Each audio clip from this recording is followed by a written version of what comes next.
오늘의 말씀의 제목은 깨진 틈 사이로 들어오는 빛입니다. 우리는 이제 신명기에 거의 막바지에 다다르고 있습니다. 신명기는 이집트에서 나온 이스라엘 백성, 이제 특별히 출애굽이라고 하는 첫 번째 세대들이 모두 죽고 두 번째 세대들이 하나님 말씀하신 땅 가나안 땅에 들어가기 직전에 하나님께서 주시는 말씀입니다. 그래서 하나님께서 그 두 번째 세대에게 말씀을 주시고 다시 언약을 맺는 장면이지요. 하지만 이 신명기 말씀은 사실은 조금 우리가 34장에 걸쳐 나오는 이 장면들은 조금 어렵긴 합니다. 그래서 여러분 한 문장으로 제가 요약해 드릴 수 있을 것 같습니다. 한번 보실까요? 함께 읽어볼까요? 신명기 요약하면 이렇습니다. 시작. 하나님 말씀을 순종하면 축복을 받고 불순종하면 저주를 받는다. 이게 핵심 요약입니다. 신명기 말씀은 이 하나로 압축할 수 있을 것 같습니다. 하나님 말씀 잘 들으면 이스라엘 백성들아 내가 너희에게 복 줄게, 너네 내 말 안 들으면 내가 너희를 저주할 거야. 이것이 신명기의 요약입니다. 하나님께서 계속해서 이렇게 가르치시고 반복하시는 말씀이 바로 이런 것이었죠. 그래서 그 말씀이 잘 드러난 것이 어디냐면 신명기 28장에 있습니다.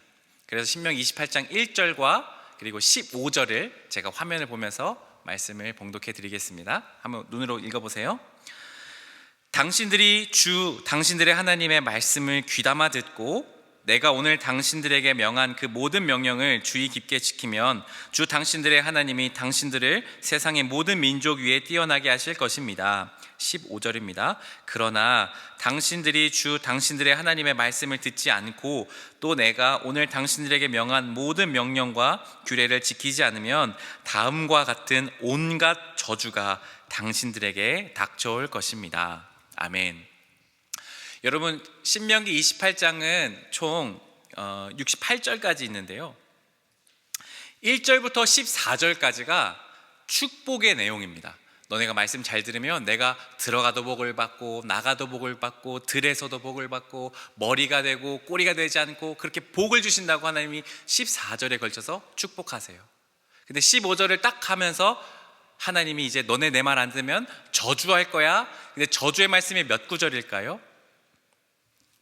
54구절입니다. 14구절 축복, 54구절이 저주입니다. 무섭지 않나요?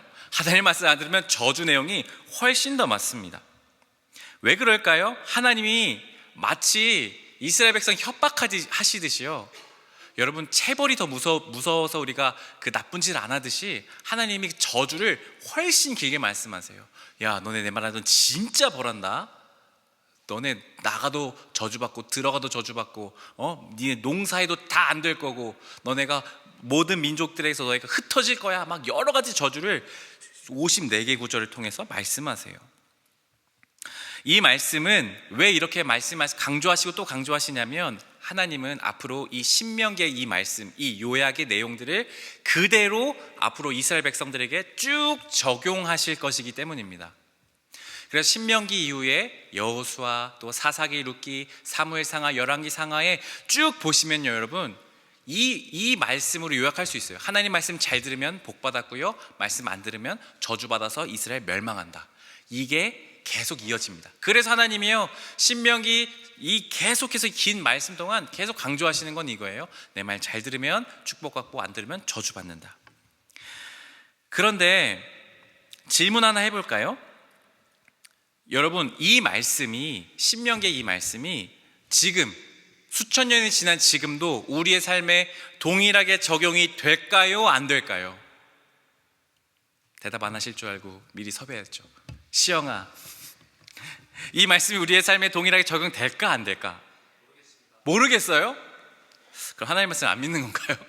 하나님 말씀은 지금까지도 동일하게 적용이 됩니다. 하나님의 말씀이니까요. 그래서 우리가 하나님 말씀 잘 들으면요 복 받습니다. 하나님 말씀 안 들으면요 저주 받습니다. 이게 하나님 말씀의 기본 원리입니다. 그런데 문제는 무엇이냐면요, 우리가 하나님 말씀을 정말로 잘 지킬 수 있냐는 겁니다. 말씀대로 살면 축복받고 그대로 살지 않으면 저주받는 거 알겠는데 현실적으로 정말 우리가 이 수많은 하나님의 말씀대로 살 수 있을 힘이 있냐, 그런 능력이 있냐는 겁니다. 여기서 우리의 삶의 괴리와 문제가 직면하는 지점인 것이죠. 여러분, 정말로 하나님 말씀을 힘써서 죽으림 다해 지켜보려고 노력해 본 적 있으세요? 한 번씩은 있으실 거예요. 수련회를 갔다 와서, 아니면 셀 모임을 하고 나서 예배를 드리면서 찬양하면서, 하나님 나에게 은혜 주신 것들을 기억하면서, 그래, 내가 이제 정말 하나님 뜻대로 살아야지, 내가 이제부터는 진짜 하나님과 친밀하게 살아야지, 큐티해야지, 기도해야지 결심 강하게 해보셨을 겁니다. 그런데 여러분, 우리가 다 경험하듯이 얼마 지나지 않으면, 길면 일주일, 좀 더 길면 한 달, 두 달 가다가 다시 우리는 원래 삶으로, 하나님 말씀을 지키기보다 지키지 않는 삶으로 돌아간다는 겁니다. 다시 죄 가운데로 우리는 돌아가는 사람들이라는 겁니다. 하나님이 우리의 이런 모습을 마치 예상하시듯이 이스라엘 백성에게도 똑같이 말씀하시는 장면이 오늘 본문 신명기 30장에 나옵니다. 신명기 30장 1절 말씀입니다. 제가 읽어드리겠습니다. 나는 당신들에게 당신들이 받을 수 있는 모든 복과 저주를 다 말하였습니다. 이 모든 일이 다 이루어져서 당신들이 당신들의 하나님이 쫓아내신 모든 나라에서 흩어져 사는 동안에 당신들의 마음에 이 일이 생각나거든. 아멘. 하나님이 28장에 걸쳐서 쭉 복과 저주를 말씀하신 후에 이제 30장에서 이렇게 말씀하세요. 이스라엘 백성들아, 내가 이제 너네가 받을 복과 저주를 다 말하였다. 이 모든 일이 이루어져서, 근데 그 다음에 노란색 표 뭐라고 되어 있습니까? 당신들이 하나님이 쫓아내신 모든 나라에서 흩어져 사는 동안에. 이게 축복받은 걸까요? 저주받은 걸까요? 저주받은 내용입니다. 저주의 내용이 적용되었을 때에 당신들의 마음에 이 일들, 이 저주의 일들이 생각나거든 하면서 전제를 까세요. 무슨 전제입니까? 이스라엘 백성들 말씀대로 살지 못할 거라는 걸 하나님이 이미 전제하세요. 이 일이 생각나면 이라고 말씀하시는 겁니다. 바로 이게 우리의 현실인 겁니다. 이스라엘 백성도 그랬고요, 우리도 그랬습니다. 여러분, 성경을 좀 읽어보신 분은 아실 거예요. 신명기 이후에 이스라엘 백성들이 하나님 말씀 잘 지킬까요? 잘 안 지킬까요? 잘 안 지킵니다. 그래서 나중에는요, 저 열왕기상하 역대하에 가면요, 이스라엘이 멸망합니다. 하나님이 세우신 그 성전이 와르르 다 무너져요. 하나님의 성소가 무너진다는 겁니다. 그런 날이 와요. 그리고 말씀처럼, 오늘 신명기 말씀처럼 모든 백성들이요 흩어집니다. 이스라엘 백성들이. 그 날이 온다는 겁니다. 마찬가지로 우리 역시 그렇게 하나님 말씀을 지키지 못하는 삶으로 우리는 귀결될 수밖에 없는 것이 마치 전제되어 있는 것 같습니다. 그러면 우리는 저주받아서 죽을 수밖에 없는 운명이 되는 걸까요? 바로 이 지점에서 우리는 오늘 말씀의 제목을 다시 한번 읽어보려고 합니다. 함께 읽어볼까요? 시작! 깨진 틈 사이로 들어오는 빛. 이 문장은 사실 니체가 쓴 깨진 틈이 있어야 그 사이로 빛이 들어온다 라는 책의 부제를 제가 이렇게 그냥 인용해 왔습니다. 너무 멋진 말인 것 같아서. 여러분, 한번 상상해 보시겠습니까? 아주 단단한 벽으로 둘러싸인 벽이 이렇게 내가 있는 공간을 생각해 보십시다. 어떤 빛 하나도 전혀 들어오지 않는 단단한 벽으로 둘러싸인 그곳. 당황하고 두려워하고 있을 그때에 작은 균열이 생겨나서 그곳으로 태양빛이 쫙 하고 들어오는 장면을 한번 상상해 보세요. 그 캄캄하고 어두웠던 그곳 가운데 깨진 틈으로 들어오는 빛 하나가 딱 들어왔을 때 그 빛이 얼마나 반갑고 얼마나 밝게 빛나는지요. 그 빛과 같은 말씀, 어두움과 같은 우리의 삶 속에 빛처럼 뚫고 들어오는 말씀이 바로 오늘 6절 말씀에 있습니다. 우리 6절 말씀은 우리 한 목소리로 읽어볼까요? 신명기 30장 6절 시작. 내 하나님 여호와께서 내 마음과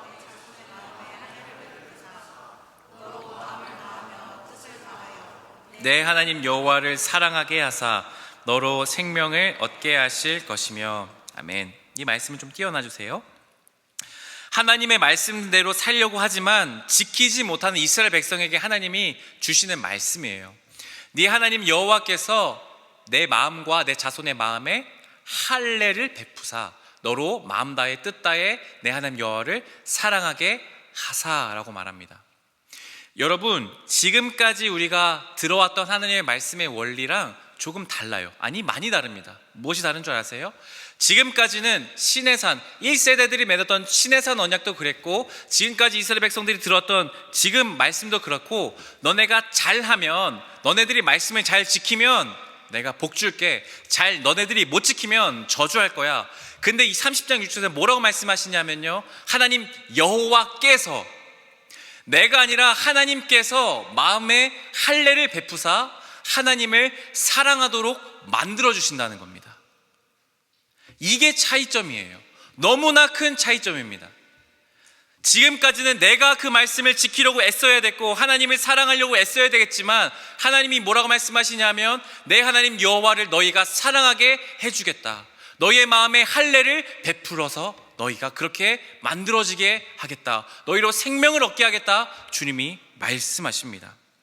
이것이 바로 성령에서 말하는 그리스도교, 우리가 믿는 이 기독교에서 말하는 핵심 진리입니다. 우리는 하나님의 말씀대로 살아갈 능력이 없지만 그대로 살아갈 수 있는 능력을 하나님이 직접 부어주신다라는 겁니다. 그래서 신명기를 이렇게 다시 말씀할 수 있겠습니다. 넘겨주시겠어요? 하나님의 말씀을 순종하면 축복을 받고 불순종하면 저주를 받는다. 그러나 말씀대로 살아갈 수 있도록 하나님이 도와주신다. 이것이 그리스도교의 핵심 진리입니다. 이게 어떻게 가능할까요? 바로 우리의 마음이 깨어져야 합니다. 단단한 벽과 같은 우리의 마음이 철저하게 깨져야 합니다. 그 깨어진 틈 사이로 하나님의 빛이 비추시는 겁니다.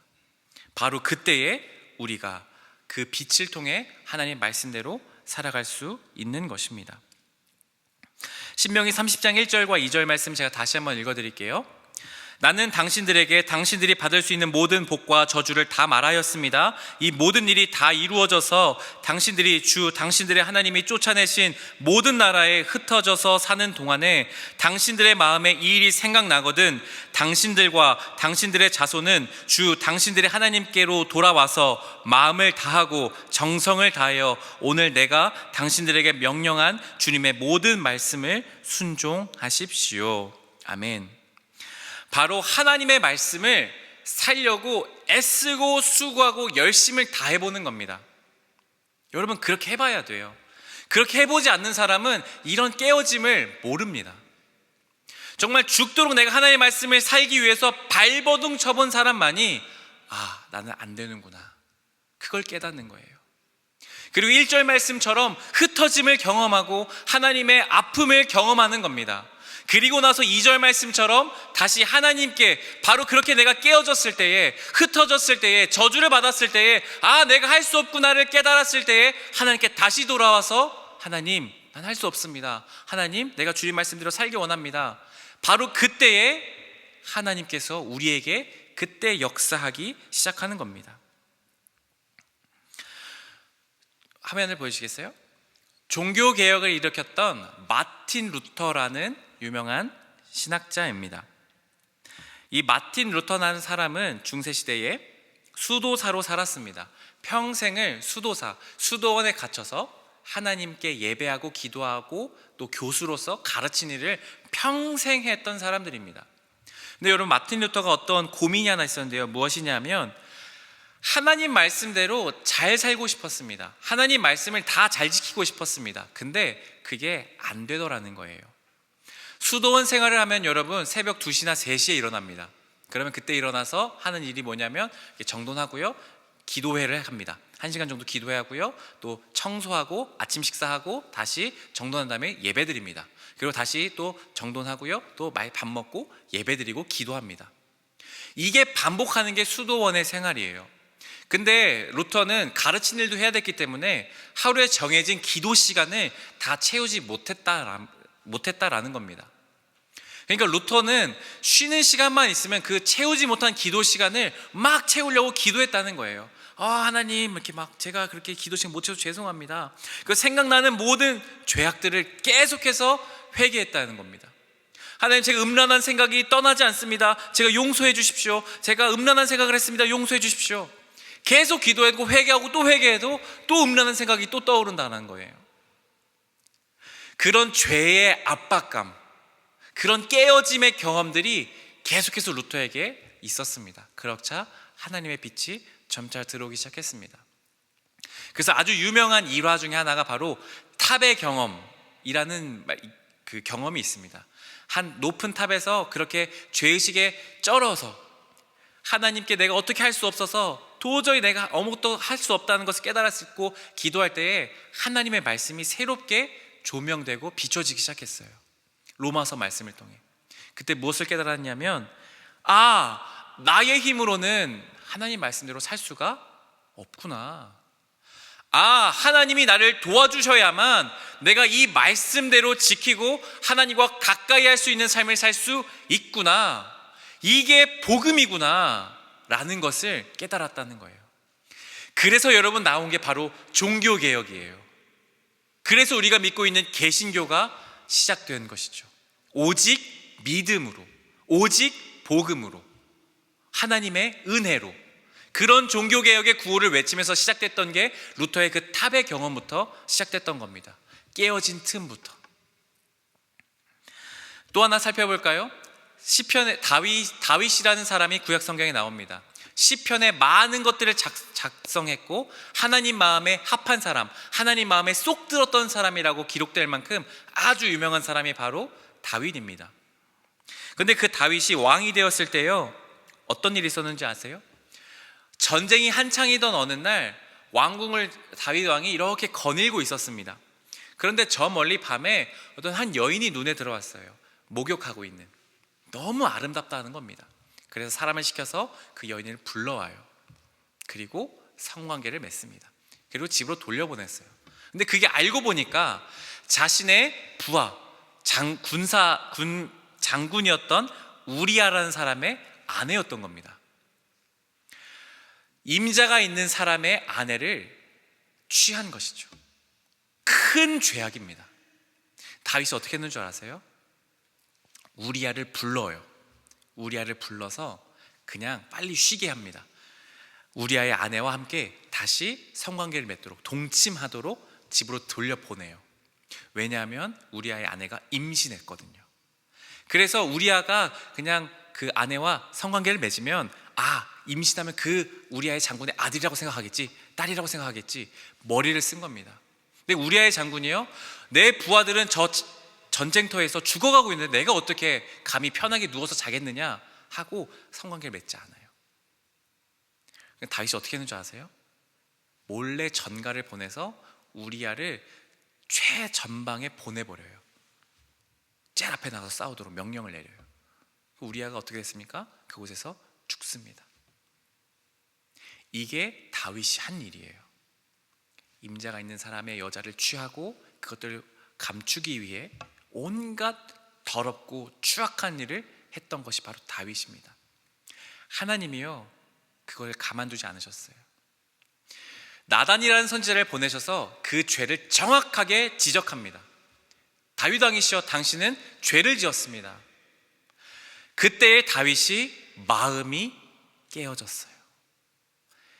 깨진 틈이 생겨났어요. 내가 죄인이구나. 그리고 나서 하나님께 회개하며 눈물 지어 고백했던 기도가 바로 시편 51편입니다.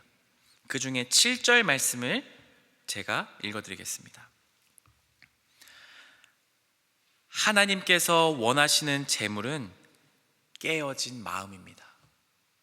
깨어지고 짓밟힌 심령을 하나님은 멸시하지 않으십니다. 이게 다윗의 고백이었습니다. 하나님이 원하시는 것은 무엇입니까? 우리의 깨어진 마음입니다. 우리가 말씀대로 살아가다가 실패하는 그 경험들, 내가 할 수 없구나라는 그 아픔들을 경험해야 돼요. 때로는요, 여러분, 삶의 그냥 실패와 좌절을 맛보기도 해야 됩니다. 때로는 우리의 몸이 아프기도 하고요, 내 뜻대로 잘 되지도 않기도 하고 어떤 것이 망하기도 해봐야 돼요. 왠 줄 아세요? 바로 그때에 우리의 마음이 깨어지기 시작하는 것이기 때문입니다. 하나님을 만났던 수많은 사람들의 경험들은 언제나 낙심과 절망 중에 하나님을 만납니다. 바로 그 깨어짐의 경험. 왜냐하면 바로 그 깨어진 틈으로 하나님의 빛이 들어오기 시작하기 때문입니다. 거기에서 우리는 나는 내 뜻대로 할 수가 없구나, 내 힘만으로 살아갈 수 없구나, 하나님만이 나의 능력이시구나, 하나님이 나를 도와주셔야 하는구나 라는 것을 절실하게 깨닫고 엎드려서 주님께 나아가는 것이기 때문입니다. 기독교의 핵심 진리는 바로 여기에 있습니다. 우리가 하나님 말씀의 뜻대로 우리가 스스로 살아갈 수 있는 힘이 없다. 그래서 하나님이 도우셔야 한다. 그래서 오신 분이 누구십니까? 예수 그리스도이십니다. 예수님이 오셔서 우리의 모든 그 죄를 짊어지시고 하나님의 하나님의 그 복음을 이루어내십니다. 그리고 그 예수님을 의지하는 사람들, 정말 그 예수님을 간절히 바라보는 사람들에게 하나님이 구원, 하나님의 능력, 하나님의 복음, 하나님의 빛을 비추어 주시는 것입니다. 이것이 우리가 믿는 하나님입니다. 함께 찬양할까요? 사랑하는 여러분, 죄송하지만 저는 여러분들이 삶 가운데, 마음 가운데 깨어짐을 경험하기 원합니다. 그것은 굉장히 고통스럽고요, 아프고요, 눈물이 나는 일입니다. 낙심하고요, 그것을 비껴가고 싶은 것들이에요. 그러나 그리스도인들은 그런 경험들, 깨어짐의 경험들이 있어야만 하나님을 보게 돼요. 깨진 틈 사이로 빛이 비추는 법이기 때문입니다. 사랑하는 여러분, 혹시 여러분 마음 가운데 깨어진 사람이 이미 있습니까? 그럼 이렇게 기도하십시오. 주님, 나에게 빛을 비춰주십시오. 내가 살아가다 보니 내 힘대로 살아가니까 너무 힘듭니다. 주님, 나에게 그 빛을 비춰주셔서 정말로 하나님을 의지하게 도와주십시오. 여러분, 혹시 우리 중에 하나님 말씀을 살려고 애쓰고 수고하고 노력하는 분들 있으세요? 막 큐티하려고 말씀대로 실천해보려고 애쓰는데 잘 안 되는 분 계세요? 좋습니다. 오늘 다시 하나님께 그 마음을 가지고 기도하십시오. 하나님, 제가 잘 안 됩니다. 하나님, 제 마음에 할례를 베풀어 주십시오. 그리해서 제가 하나님을 사랑하고 정말 하나님 뜻대로 살아갈 수 있도록 도와달라고, 우리가 그렇게 오늘 기도하고 싶은 것입니다. 오늘 그렇게 우리가 하나님을 먼저 찬양하며 주가 보이신 생명의 길, 우리 함께 찬양하며 주님께 나아가겠습니다.